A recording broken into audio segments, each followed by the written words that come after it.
Hey folks, it's Brad with B&T Catfishing Adventure. Today we're going to talk about leader line and the proper leader line size for the types of rigs you may be using. Let's check out this board over here. All right, as we see, I have 3 different rigs set up here, and 2 of them happen to be Santee or Santee Cooper rigs. Now, I do have a larger float on this one. Just happened to have that one pre-made, and that's what was on there. Now this would be with the larger float for a bait that's a larger size or not as buoyant as something we may use on this smaller rig. But if we look at this, now I have the barrel swivel here, and the barrel swivel would be where the main line comes in and attaches to on the other end. And let's say that's where our sinker is going to be, all right? Now, for this one, being the much smaller rig, the reason for this is we're going to say today you are bank fishing or you're anchored up in the boat and you're in a small cove or something and there's not really much current there. All right, so this rig is going to be sitting on the bottom.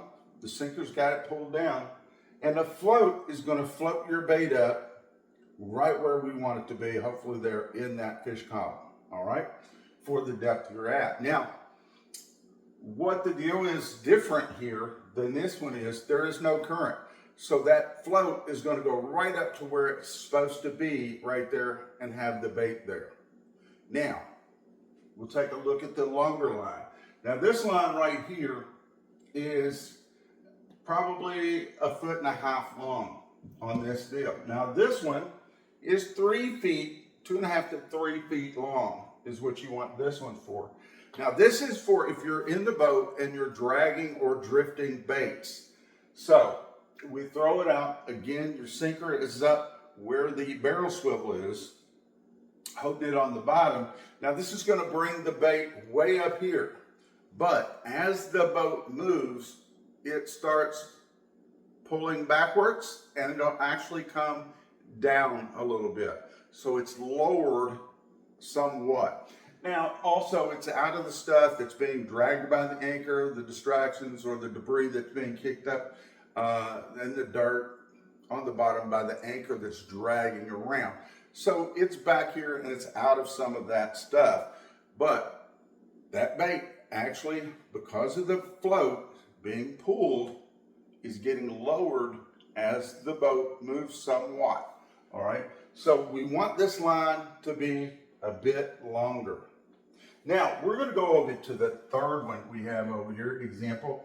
Now, this is a very short rig right here. Now, I've actually hooked up a bit of line here to represent the main line, and it comes down to the barrel swivel as normal. Now, we have this rig hooked up as a Carolina rig, and you see the sinker right here. Now what we have here is a large egg sinker. Now, we know a Carolina rig can be just thrown out from the bank, and that works perfectly fine. You do not need a whole lot of leader line for that. So what we have as far as leader length, we have about 14 inches here. Now the reason for that, we'll take this off here. We've got this sinker right here. Let's say we're fishing from the boat now, and there may be some current and so on. So what we're going to do is we're going to suspend our bait, okay? We're going to ease it off the side of the boat. We're going to drop it down to the length where we want it to be, and then it's going to set right there, okay? Now, with the heavy weight, it doesn't allow this bait in the current to blow way, way back. If you had a long line, long leader, that bait could drift way back and way up out of the fish column. By putting the heavier weight here and keeping a shorter leader, the bait, if the current's moving it much, doesn't have the opportunity to raise really high up in the current. Now again, this is a heavy weight. So if it's a lighter weight, the whole weight may move in that current. So in this scenario, you want the heavier weight to keep the line down right where you want that bait to be. So again, on this one, it's a much, much shorter line that we're using. And again, easing it off the side of the boat, keeping it right in the fish column in the shorter leader is not allowing it to fly up or raise up high because of the current and be lifted up out of the water. So that's just 3 versions of 3 different types of fishing you may do, or 3 rigs, maybe several different versions of types of fishing you could do with those.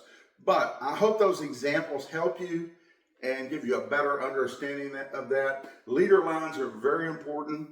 The barrel swivel is very important. It prevents line twists and things as those fish are thrashing around in there and doing those death rolls and spirals down there. It keeps your line from getting all twisted up. So there you go. I hope you're not confused and twisted up in all this. Hope we explained it a little better for you. Give us a thumbs up if you like this video. Guys, be sure to subscribe to the channel if you haven't done so already. And we'll see you back here next time at B&T Catfishing Adventures. Y'all take care.